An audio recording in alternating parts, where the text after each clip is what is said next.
एक दूसरे पर हमलावर हों और देखें कि किसके कल्ब की धड़कनें, किसके होंठों की कपकपाहटें तमाम होती हैं। वैसे एक बात याद रखना, मैं इस वक्त जो तेरे चेहरे पर जिद्दी नकूश देख रहा हूँ, इन्हें मैं बहुत जल्द तेरे मन के गर्म तपते आंगनों में तब्दील कर दूंगा। गौर सिंह, तू ना मेरे लिए फौलाद का दर है, न पत्थर की दीवार। मैं तो लम्हों के अंदर तुम्हें तोड़ के रख दूंगा और साबित कर दूंगा कि तेरी सारी गुफ्तगू बेमकसद, तेरी सारी बातें बेबुनियाद हैं। मुझ पर हमलावर हो, मैं तुझे पहले वार करने का मौका देता हूँ, फिर देखते हैं बदबख्ती किसके दामन को अपनी आमाजगा बनाती है। ऐबा की इस गुफ्तगू से गौर सिंह ताव खा गया था। अपनी तलवार और ढाल लहराता हुआ आगे बढ़ा। फिर वो ऐबा पर बरहना बरहम चीखते शरारों, मौत की लश लश करती तारोपोद और पांव की थकन तारी करती तिश्ना दहनी की तरह टूट पड़ा। दूसरी तरफ गौर सिंह के वार को रोकने के बाद ऐबा ने भी अपने काम के इब्तदा की, और वो भी मौत के झक्कड़ों की यूरिश, पत्थरों की रगों से अचानक भड़क उठने वाली आतिश, सुनसान वादियों के अंदर अचानक नमूदार हो जाने वाले कज़ा के तेजोतुंद शोलों और मर्ग की दस्तक देते नफरत के बारूद भरे लम्हों की तरह हमलावर हुआ। ऐबा इस तेजी और इस शिद्दत के साथ गौर सिंह पर हमलावर हो रहा था जैसे कोई हिम्मत के कारवानों में दर्द का अनोखा इनकलाब बर्पा करने का अज़्म कर चुका हो। कुछ देर मुकाबला करने के बाद गौर सिंह ने अंदाजा लगाया कि उसने जो अंदाजा लगाया था, ऐबा उससे तेगजनी में माहिर और हमलावर होने में तेज और सख्त जान है। उसने कई मौके पर कोशिश की कि किसी जगह रुककर ऐबा पर ऐसे हमले करे कि उसे अपने सामने ज़ेरो बेबस करके रख दे, लेकिन हर मौके पर ऐबा की जवाबी कार्रवाई ने उसे नाकाम बना के रख दिया था। और अब वक्त की आंख देख रही थी कि गौर सिंह के अंदर थकावट के आसार नमूदार होना शुरू हो गए थे। इस मौके पर ऐबा ने अपनी तलवार से एक जोरदार झटका देते हुए गौर सिंह को पीछे धकेला। फिर हल्का सा कहकहा लगाते हुए उसने गौर सिंह को मुखातिब किया।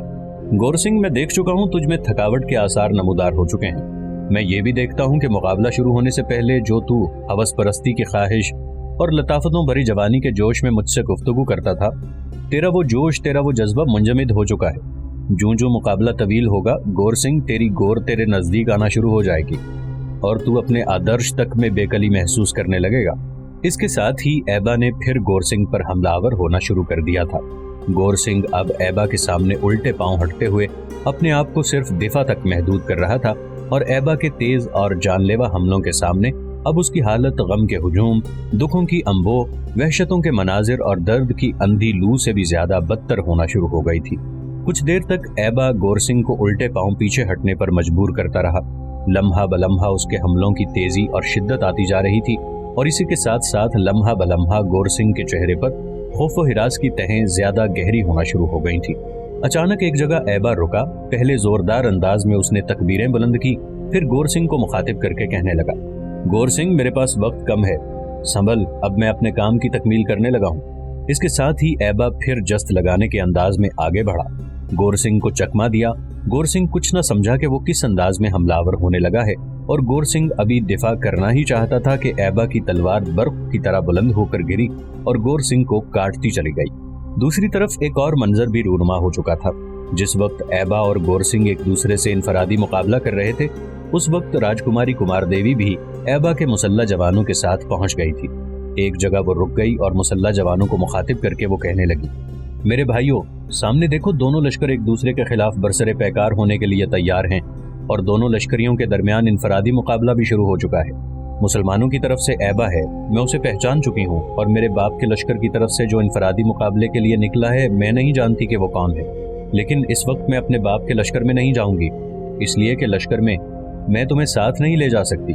जब मेरे बाप के लश्करियों को इल्म होगा कि तुम मुसलमान हो, तो वो तुम पर हमलावर होकर तुम्हारा खात्मा कर देंगे, और मैं ऐसा हरगिज नहीं चाहती। मेरी बदबख्ती कि मैं अकेली भी अपने माँ बाप के पास नहीं जा सकती, इसलिए कि मैं इतना अरसा घर से बाहर रही हूँ, लिहाजा हर कोई मुझे मशकूक समझेगा कि मैं बेआबरू बेइस्मत हो चुकी हूँ, और मैं ये अल्फाज सुनने के लिए तैयार नहीं। जिस वक्त मेरे साथ ऐसा सलूक किया गया, उस वक्त मैं जीने की बजाय मौत को तरजीह दूंगी। यहाँ तक कहने के बाद कुमार देवी रुक गई, इसलिए कि उसी दौरान ऐबा ने गौर सिंह को मौत के घाट उतार दिया था। इस मौके पर कुमार देवी थोड़ी देर तक बड़े प्यार और फखरिया अंदाज में ऐबा की तरफ देखती रही, फिर उसके साथ जो मुसल्ला जवान थे उन्हें मुखातिब करके कहने लगी, मेरे अजीज भाइयों, ऐसा करो, मुझे अपने साथ अपने लश्कर के पड़ाव में ले जाओ। जंग जब खत्म हो जाएगी तब मैं अपने बाप और भाई और दूसरे अजीजों अकारिब से मिलना पसंद करूंगी। इन मुसल्ला जवानों ने कुमार देवी की इस तजवीज़ से इत्तफाक किया। फिर वो कुमार देवी को अपने लश्कर की पुश्त पर पड़ाव की तरफ ले गए। गौर सिंह का खात्मा करने के बाद ऐबा अपने घोड़े को दौड़ाता हुआ वापस अपने लश्कर में आ गया। अब नहरवाला के राजा भीमदेव ने हमलावर होने में पहल करने का इरादा कर लिया था और ये इरादा उसने लश्कर में शामिल राजपूतों की अंगेख्त पर किया था।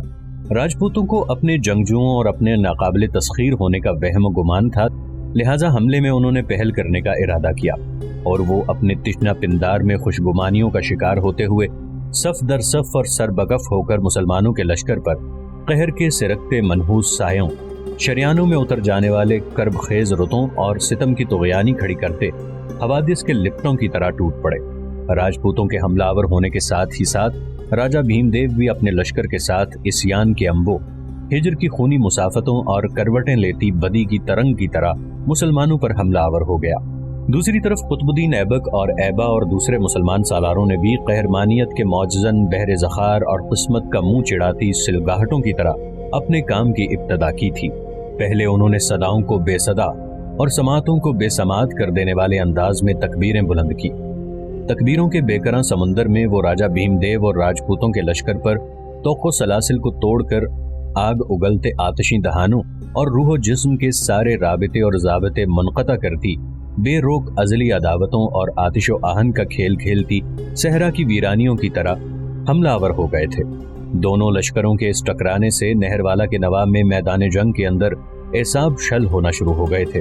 कर्ब के तवील सिलसिले चारों तरफ रक्स कुना, मौत अपनी मैली तलिसान बिछाती सांसों में जहर घोलने लगी थी। रगों में वहशत दौड़ गई थी। क़ज़ा की भट्टियां दिलों में खौफ की तरह सरायत करने लग गई थीं। राजा भीमदेव के लश्कर और राजपूतों ने अपनी तरफ से पूरी कोशिश की कि जोरदार हमले करते हुए मुसलमानों को अपने सामने पसपा और भाग जाने पर मजबूर कर दें, लेकिन उनकी हर कोशिश, उनका हर हरबा नाकाम रहा। इसलिए कि मुसलमान तो उनकी अगली सफ़ों को काटते हुए पिछली सफ़ों का रुख करना शुरू हो गए थे और ये सूरत हाल राजा भीमदेव ही नहीं, राजपूतों के लिए भी इंतहा दर्जे की मायूस कुन थी। वो देख रहे थे कि मुसलमान लश्करी तड़पती बर्फ की तरह हमलावर होते हुए उनकी अगली सफ़ों से पिछली सफ़ों पर मौत के सराब, रूह के अजाब, कहरमानियत की धुंध और वहशतों की लहर की तरह छाना शुरू हो गए थे। राजपूत जो जंग की इब्तदा में बढ़ चढ़ कर हमलावर हो रहे थे और राजा भीमदेव के लश्कर से भी आगे रहने की कोशिश कर रहे थे, अब वो पुष्ट की तरफ सिमटना शुरू हो गए थे। उनकी भी कई सफ़ें खून में लथपथ होकर ज़मीं बोस हो चुकी थीं और ये सूरत हाल भी उनमें मायूसी तारी करने के लिए काफ़ी थी। जिस वक्त मुसलमान जोरदार हमले करते हुए राजा भीमदेव की सफ़ों की सफ़ें काट रहे थे, तो राजपूतों के अलावा भीमदेव भी मायूसी का शिकार था। तब उस वक्त पहले कुतुबुद्दीन ऐबक ने तकबीर बुलंद की, इसके जवाब में सारे सालारों ने तकबीरें बुलंद की और फिर पूरे लश्कर ने तकबीरें बुलंद करते हुए मैदान जंग को हिला के रख दिया था। साथ ही वो पहले की निस्बत और ज्यादा तेजी दिखाते हुए विपरी मौजों की तरह दुश्मन पर हमलावर होना शुरू हो गए। इन तेज हमलों को राजा भीमदेव के लश्करियों के अलावा राजपूत भी बर्दाश्त न कर सके और बड़ी तेजी से मुसलमानों के मुकाबले में उनकी हालत गुमसुम राहों, धुआं धुआं गुबार में नौहा कोना हवाओं, दुख की गर्म फजाओं और हिजर की रुतों से भी ज्यादा अलमनाक होना शुरू हो गई थी। आखिरकार मुसलमानों के हाथों नहरवाला के राजा भीमदेव को बदतरीन शिकस्त का सामना करना पड़ा। राजपूत जिधर से आए थे उधर ही भाग गए। राजा भीमदेव का बचा कुचा लश्कर वापस जाकर शहर में महसूर हो गया, जबकि खुद राजा भीमदेव और उसके बेटे रामदेव दोनों को गिरफ्तार कर लिया गया था। राजकुमारी कुमार देवी को ये तो खबर हो गई थी कि मुसलमानों के मुकाबले में उसके बाप भीमदेव को बदतरीन शिकस्त का सामना करना पड़ा है। उसका ये ख्याल था कि शिकस्त उठाने के बाद उसका बाप और उसका भाई नहरवाला में महसूर हो गए होंगे, लेकिन थोड़ी देर बाद जब पड़ाव में ये अफवाह फैली कि नहरवाला के राजा भीमदेव और उसके बेटे रामदेव को गिरफ्तार कर लिया गया है, तब कुमार देवी ने उन मुसल्ला जवानों से इंतहाई आजजी और इनकिसारी में इल्तजा की कि वो उसे उसके भाई और बाप के पास ले जाएं। ऐबा के वो मुसल्ला जवान इस पर तैयार हो गए। उस वक्त तक कुतुबुद्दीन ऐबक और ऐबा दोनों जंग में जख्मी होने वाले लश्करियों की देखभाल कर रहे थे और भीमदेव और रामदेव को उनके सामने पेश नहीं किया गया था और उन्हें चंद सालारों की हिफाजत में एक जगह रखा हुआ था। ऐबा के मुसल्ला जवान कुमार देवी को वहां से ले गए जहां उसका भाई और बाप थे। भीमदेव और रामदेव दोनों ने जब मुसल्ला जवानों के साथ कुमार देवी को आते देखा तो उनकी हैरत और ताज्जुब की कोई इंतहा न थी। कुमार देवी जब उन दोनों के करीब गई तब दोनों बाप बेटा अपनी जगह से उठ खड़े हुए। इस दौरान वो मुसल्ला जवान जो कुमार देवी को लेकर आए थे, उनका सरखेल आगे बढ़ा और जिस सालार की निगरानी में भीमदेव और रामदेव को रखा गया था उस पर जाकर इंकशाफ किया कि जो लड़की उनके साथ आई है वो भीमदेव की बेटी है और उसे मिलना चाहती है। इस पर उस सालार ने भीमदेव से कुमार देवी को मिलने की इजाजत दे दी। कुमार देवी जब आगे बढ़ी तो भीमदेव और रामदेव ने उसका स्वागत किया, उसे गले लगाकर प्यार किया, फिर तीनों बैठ गए। इस मौके पर भीमदेव कुछ देर तक अजीब से शक्को शुबे और ताज्जुब भरे अंदाज में कुमार देवी की तरफ देखता रहा। फिर दुख भरे अंदाज में उसने पूछा, बेटी तू कहाँ चली गई थी? क्या तू मुसलमानों के लश्कर में शामिल है? क्या तूने वहां पनाह ले रखी है कि जब हम शिकस्त उठाने के बाद गिरफ्तार हो गए हैं तो तू यहाँ मिलने आ गई है? भीमदेव जब तक बोलता रहा तब तक अजीब से अंदाज में कुमार देवी उसकी तरफ देखती रही। जब वो खामोश हुआ तब वो भी बेचारी दुख भरे अंदाज में कहने लगी, पिताजी, ना मैं मुसलमानों के लश्कर में शामिल हुई हूँ, ना मैं उनके यहाँ पनाह ले रही हूँ। इसके बाद कुमार देवी ने अपने बाप और भाई दोनों से तफसील के साथ देवदास और संग्राम के हाथों अगवा होने और उसे दरियाए सरस्वती के किनारे एक इमारत के अंदर कैदी बनाकर रखने, खिदमतगार रामदास की मदद से बाहर निकलने और उसके बाद ऐबा की मदद से वहां पहुंचने की सारी तफसील सुना डाली। कुमार देवी जब खामोश हुई तो भीमदेव कहने लगा, बेटी अच्छा हुआ तू आ गई। तेरी माँ तो तेरे बगैर हलकान हो रही थी। मैं और तेरे भाई ने तो ये जान लिया था कि वो अब तेरे बगैर जिंदा नहीं रहेगी, लेकिन लगता है अब जी जाएगी। सुन मेरी बेटी, हम शिकस्त उठाने के बाद गिरफ्तार हो चुके हैं। अब देखें कि मुसलमान हमारे साथ क्या सलूक करते हैं। अगर ये मेरी और रामदेव की गर्दन काटते हैं तो बेटी देख, तू अपनी माँ को ढारस देना। मैं समझता हूँ मुसलमान हमें शिकस्त तो दे ही चुके हैं। राजपूत हमारी मदद के लिए जिधर से आए थे उधर ही भाग गए हैं। उन्हीं की अंगेख्त पर मैंने जंग की इब्तदा की थी। हमारा बचा कुचा लश्कर जाकर शहर में महसूर हो गया है। हमारी बदकिस्मती है कि हम दोनों बाप बेटा गिरफ्तार हो चुके हैं। अब देखें हमारे साथ क्या सुलूक होता है। यहाँ तक कहने के बाद भीमदेव रुका, फिर अपनी बेटी को मुखातिब करके वो कह रहा था, बेटी, क्या तू ऐबा से मिल चुकी है? इस सवाल पर कुमार देवी उदास हो गई। चंद बार उसने नफी में गर्दन हिलाई, फिर दुख भरे अंदाज में कहने लगी, बाबा, मैं ऐबा के मुसल्ला जवानों के साथ इस वक्त यहाँ पहुंची थी जिस वक्त ऐबा राजपूतों के सरदार में इनफरादी मुकाबले जारी थे। उस वक्त मैंने ऐबा के मुसल्ला जवानों के साथ अपने लश्कर में आना पसंद न किया, इसलिए कि अगर मैं उनके मुसल्ला जवानों को लेकर अपने लश्कर में जाती तो हमारे लश्करी उन पर हमलावर होकर उनका खात्मा कर देते। मैं अकेली भी आपके पास नहीं आना चाहती थी, इसलिए कि अगर मैं ऐसा करती तो आप यकीनन मुझ पर शक करते कि मैं बेआबरू और बेइस्मत हो चुकी हूँ। अब ये ऐबा के आदमी आपके करीब खड़े हैं, आप इनसे पूछ सकते हैं कि मैंने कैसी और किस तरह अपनी आबरू, अपनी इस्मत की हिफाजत की है। कुमार देवी के इन अल्फाज में अजीब से अंदाज में भीमदेव उसकी तरफ देख रहा था। फिर कहने लगा, मेरी बेटी, अगर तू इनको अपने साथ ना भी लाती, इनसे गवाही ना भी दिलाती, तब भी मुझे तेरी बात पर एतबार होता। तू मेरी ऐसी बेटी है जिस पर मैं आंखें बंद करके एतबार कर सकता हूँ। भीमदेव के खामोश होने पर कुमार देवी फिर बोल पड़ी, पिताजी, जिस वक्त ऐबा इनफरादी मुकाबला कर रहा था उस वक्त मैं यहाँ पहुंची और मेरे देखते ही देखते उसने राजपूतों के सरदार को मौत के घाट उतारा था। और जो हालात मैंने बयान किए हैं वो सामने रखते हुए मैं आपके पास आने की बजाय मुसलमानों के लश्कर में पड़ाव में चली गई और अब मैं पड़ाव से उठकर ही आपकी तरफ आई हूँ, इसलिए कि पड़ाव में आप और रामदेव की गिरफ्तारी की खबर फैल चुकी है। यहाँ तक कहने के बाद कुमार देवी रुकी, फिर वो पूछने लगी, बातों बातों में मुझे माताजी का पूछना याद ही नहीं रहा। मेरी गुमशुदगी पर वो बड़ी परेशान और फिक्रमंद हुई होंगी। कुमार देवी के इन अल्फाज के जवाब में रामदेव, भीमदेव दोनों परेशान और फिक्रमंद हो गए। फिर भीमदेव कहने लगा, बेटी, तेरी गुमशुदगी पर वो तो दिन रात रोती रहती है, तुझे याद करती है। अब तुझे देखकर मैं समझता हूँ उसकी खुशी, उसकी तमानियत की कोई इंतहा न रहेगी। फिर अभी तो हालात न जाने किस करवट बैठते हैं, ये मुसलमान हमारे साथ क्या सलूक करते हैं। मैं समझता हूँ कि ऐबा ने जो तुम्हारी मदद की है और तुम्हें भेड़ियों के चुंगल से निजात दिलाई है तो वो तुम्हें कुछ कहेगा नहीं। अब हमारे साथ देखें क्या सलूक होता है। इसलिए कि यहाँ तक कहते कहते भीमदेव को रुक जाना पड़ा, इसलिए कि एक तरफ से एक मुसल्ला सवार आया और जिस सालार की निगरानी में भीमदेव और रामदेव को रखा गया था उसे मुखातिब करके वो नौजवान कहने लगा, राजा भीमदेव और उसके बेटे रामदेव को ले चलो, इन्हें कुतुबुद्दीन ऐबक और ऐबा ने बुलाया है। ये अल्फाज भीमदेव और रामदेव ने भी सुन लिए थे। दोनों अपनी जगह पर उठ खड़े हुए। राजकुमारी भी खड़ी हो गई, फिर अपने बाप की तरफ देखते हुए कहने लगी, चलें, मैं आप दोनों के साथ चलती हूँ। मैं कुतुबुद्दीन ऐबक और ऐबा की मिन्नत समाजत कर लूंगी, उम्मीद है कोई सख्त कदम नहीं उठाएंगे। इसके साथ ही तीनों कुछ मुसल्ला जवानों की निगरानी में चल दिए। थोड़ी दूर जाकर उन्होंने देखा कि कुतुबुद्दीन ऐबक और ऐबा उनके कुछ सालार बैठे हुए थे।